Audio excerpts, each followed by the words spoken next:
Here we are wanting to guide you through an example of a day where you may be intending as you are recognizing that you are moving into new segments. Let us say that you are beginning on this day, at the end of the day, before you are going to sleep, and you recognize that entering into sleep state will be a new segment of life experience. And so as you are lying there on the pillow, getting ready to go to sleep, set forth the intent of restful sleep. Set forth the intention for refreshing your physical apparatus. And imagine yourself awakening in the morning feeling refreshed. As you open your eyes in the morning, recognize that you have now entered into a new segment of life experience, and that time that you remain in bed until the time that you remove yourself from the bed is a segment. Set forth your intent for that time. While I am lying here, I am intending to have a clear picture of this day. I am intending to become exhilarated and excited about this day. And then as you are lying there in the bed, you will feel that refreshment and that exuberance for the day coming upon you. As you get out of bed, you have entered into a new segment of life experience. This may be the segment that you are preparing yourself for the day. And so as you are brushing your teeth and taking your bath or doing whatever it is you do in this segment, let your intent be as you enter into it to be efficient, to enjoy yourself, to have it be a time of upliftment and a time of preparing yourself for that which is to come. As you are preparing your breakfast, let your intent be to do it efficiently and to select that which is most nutritiously balanced for your physical apparatus at this point in time. Let your intent be that you will be replenished or refreshed by it, that you will enjoy it.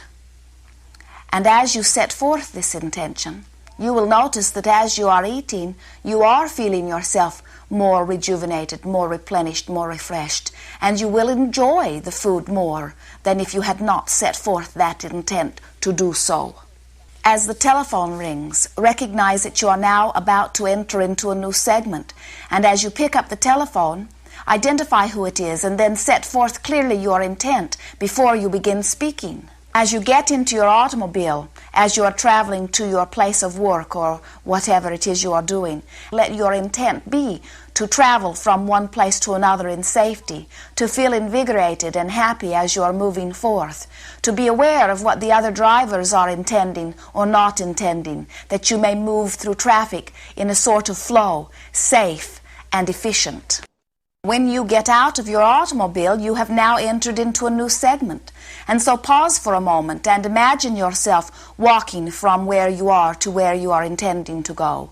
Seeing yourself feeling good as you walk, intending that you will move efficiently and safely from point to point. Intending to feel the vitality of your apparatus, intending to feel the clarity of your thinking mechanism.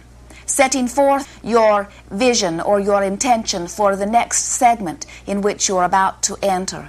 Imagining your greeting of the secretary or of the employees or employer. Seeing yourself as one who uplifts the others, having a smile ready. Recognizing that everyone you meet is not deliberate in their intending, but knowing that by your deliberate intending, you will be in control of your life experience, and you will not be swept up by their confusion or by their intent or influence.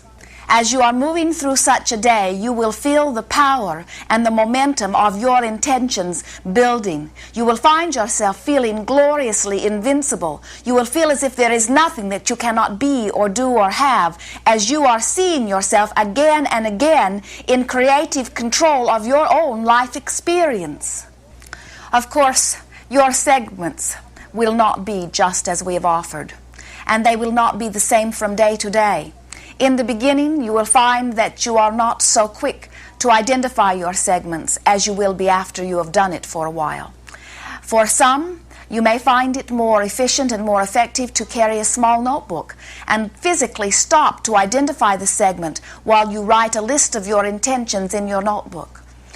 As you are writing, you will find yourself at your strongest point of clarity, at your strongest point of focus. And so in the beginning of this deliberate segment intending, you may find the notebook a very great and valuable asset. You have gathered some questions for us upon this topic of segment intending, have you not? Yes, a number that people have asked over a period of time.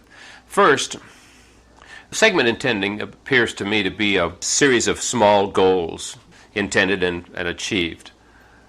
But is there a basic goal for our physical life? There is.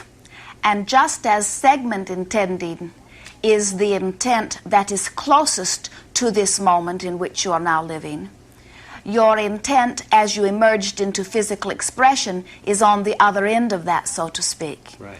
In other words, here you are now intending what you are most wanting from this moment.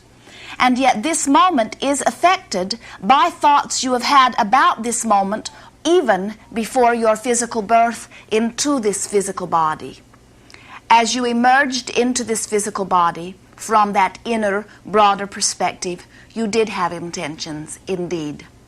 But your intentions from this physical conscious perspective are dominant now. You are not a puppet acting out that which you've intended before.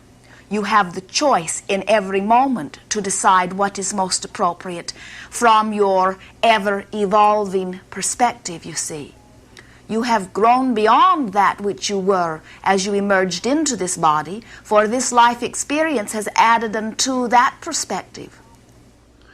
So, since I don't consciously know what that individual goal was, would there be anything more important as a goal than a goal just to be happy? You have hit upon the way that you know what it is you have intended as you have come forth from inner perspective. In other words, you said, since I do not consciously know what those goals are. Mm-hmm. The reason you do not consciously know what the specific goals are is because there were no specific goals. You had general intentions such as being happy, such as being uplifter, such as having continuing growth. But the specific processes or vehicles in which you will achieve any of those things is up to you to decide here and now. In this time, you are creator, you see. Let's take the one that you mentioned, growth. How can we recognize when we're having growth? Since you are a growth-seeking being, you will have positive emotion when you are recognizing your growth, while you will have negative emotion when you are feeling that you have stagnation. You see, you do not have necessarily conscious recognition of the thoughts or intentions from your inner or broader perspective, but you do have communication. All physical beings have communication from that inner being in the form of emotion.